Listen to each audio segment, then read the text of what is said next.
Hello friends, வணக்கம் and welcome to Emmy Spacy Tamil Kitchen. இன்றைக்கி நம்மளோட சேனலில் என்ன பார்க்க போகிறோம் அப்படின்னு சொன்னால், இந்த மருதாணி செடியை இந்த முறையில் நீங்கள் வளர்த்தீங்க, இந்த மாதிரி வளர்த்தீங்க அப்படின்னு சொன்னால் கட்டாயம் வந்துட்டு உங்கள் வீட்டில் செல்வம் தங்குங்க, பணம் பெருகும். கையில் வந்துட்டு எப்போவுமே பணப்புழக்கம் இருந்துக்கிட்டே இருக்கும். பணம் அதிகரிக்குமே தவிர எக்காலத்துலேயும் வந்துட்டு பணம் வந்துட்டு குறைஞ்சிருக்கு அப்படின்னு சொல்லி நீங்கள் மனசால கூட நினைக்க மாட்டீங்க. அந்தளவுக்கு வந்துட்டு செல்வத்தை வாரி குவிக்கக்கூடிய இந்த முறையை பற்றி பார்க்க போகிறோங்க.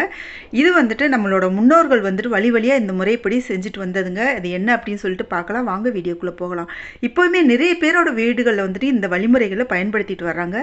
நம்ம சேனலில் நிறைய வெளி உலகத்துக்கு தெரியாத அற்புதமான ஆன்மீக தகவல்கள் இருக்குங்க. வேணால் செக் பண்ணி பார்த்துக்கோங்க. நிறைய மகாலட்சுமி பூஜை, குலதெய்வ வழிபாடு எல்லாமே இருக்குங்க. எல்லா தெய்வங்களோட வழிபாடுகளும் இருக்குது. வேணால் செக் பண்ணி பார்த்துக்கோங்க. வாங்க வீடியோக்குள்ளே போகலாம். அதுக்கு முன்னாடி ஒரு சின்ன விஷயங்க. இந்த வீடியோ நம்மளுக்கு பிடிச்சிருந்துச்சு அப்படின்னு சொன்னால் லைக் பண்ணி சப்ஸ்கிரைப் பண்ணிக்கோங்க. மருதாணி செடி அவ்வளோ ஒரு செல்வ வளம் மிக்கதுங்க. மருதாணி செடி இருக்கிற இடத்துல மகாலட்சுமி தாயார் கட்டாயம் வந்து குடியிருப்பாங்கன்னு சொல்லுவாங்க.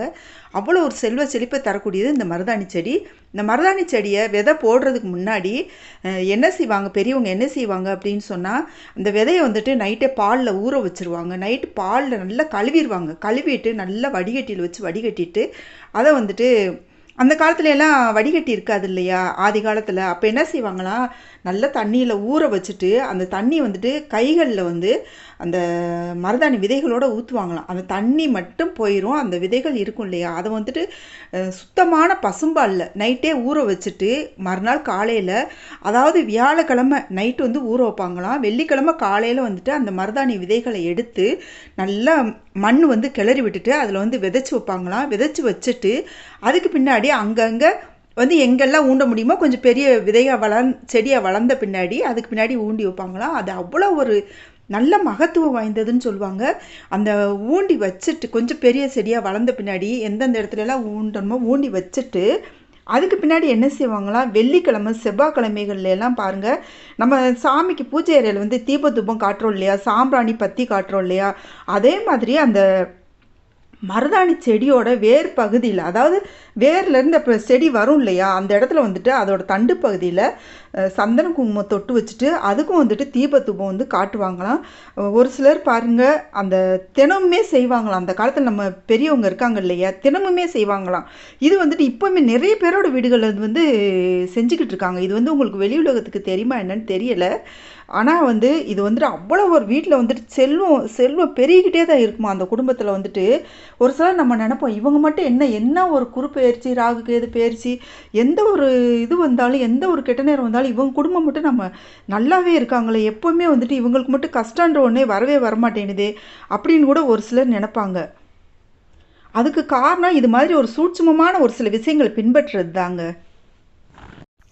அடுத்து அதுக்கு வந்துட்டு தினமுமே விளக்கேற்றி வைக்கணுங்க. நம்ம எப்படி துளசி செடிக்கு விளக்கேற்றி வைக்கிறோம் இல்லையா, அதே மாதிரி ஒரு அகல் விளக்கு எடுத்துகிட்டு அதோட கீழே, அந்த செடியோட கீழே வந்துட்டு ஏதாச்சும் ஒரு செடி, நம்ம வீட்டில் நிறைய செடி வச்சுருப்போம், மருதாணி செடியை ஒரு சிலர் வீட்டில் நானும் பார்த்துருக்கேங்க. இந்த சாஸ்திர சம்பிரதாயப்படி இந்த மாதிரி செஞ்சுக்கிட்டு இருக்காங்க, நிறைய பேரோட வீடுகளில் செஞ்சுக்கிட்டு இருக்காங்க. அதே மாதிரி விளக்கேற்றி வச்சு ஒரு அகல் விளக்கு சந்தன குங்குமம் தொட்டு வச்சுட்டு அதுக்கு வந்து தினமுமே திரி மாற்றி நல்லெண்ணெய்யோ நெய்யோ விட்டு வந்துட்டு தினமுமே வந்து அதுக்கு வந்து விளக்கேற்றி வச்சுக்கிட்டு இருக்காங்க. அது விளக்கு வந்துட்டு அதாவே அணைகிற வரைக்கும் அப்படியே விட்டுருவாங்க. இந்த மருதாணி செடிக்கு வைக்கக்கூடிய விளக்கு இடையில வந்துட்டு நிறைவேற்ற மாட்டாங்க. அதனால் பாருங்கள், இது மாதிரி வச்சுட்டே வாங்க, கட்டாயம் வந்துட்டு உங்கள் கையில் வந்து பணம் அதிகரிக்குங்க. பணம் அதிகரிக்கும். உங்கள் வாழ்க்கையில் உங்களுக்கு ஏதாவது ஒரு கெட்ட விஷயம் இருக்குது, கெட்ட நேரம் இருக்குது அப்படின்னு சொன்னால் அது வந்துட்டு உங்களை பாதிக்காமல் உங்களுக்கு வந்துட்டு எல்லாமே வந்துட்டு நல்லதாக நடக்குங்க. அவ்வளோ ஒரு அற்புதமான இந்த விஷயத்தை நான் வந்துட்டு ரொம்ப நாளாக உங்ககிட்ட நான் சொல்லணும்னு நினச்சிட்டே இருந்தேன். இப்போ வந்துட்டு இப்போ தான் அதுக்கு வந்துட்டு மறந்து போச்சுங்க. சாரி. நான் வந்துட்டு இந்த மாதிரி ஊருக்கு போயிருந்தேன் இல்லையா, அப்போ நிறைய பேரோட வீடுகளில் வந்து இந்த மாதிரி செஞ்சுக்கிட்டு இருக்காங்க. அதை வந்து பார்த்துட்டு உங்களோட பகிர்ந்துக்கணும்னு நினச்சேங்க. இது வந்து நீங்கள் செஞ்சு பாருங்கள். கட்டாயம் வந்துட்டு இது செஞ்சவங்க வாழ்க்கை எல்லாமே பார்த்தீங்கன்னு சொன்னால் நல்ல ஒரு செல்வ வளத்தோட, நல்ல ஒரு நிம்மதியாக, எந்த ஒரு பிரச்சனையும் இல்லாமல், கடன் பிரச்சனை, எந்த ஒரு பிரச்சனைகளுமே இல்லாமல் நல்ல சுமூகமாக போயிட்டு இருக்குங்க. நீங்களும் இதை கடைப்பிடிச்சு நீங்களும் நல்ல நிலைமைக்கு வரணும் அப்படின்றதுக்காக தான் இந்த பதிவு வந்து வெளியிடுறேன். உங்களுக்கு இந்த வீடியோ பிடிச்சிருந்துச்சுன்னா நம்ம சேனலை இது வரைக்கும் சப்ஸ்கிரைப் பண்ணலைன்னா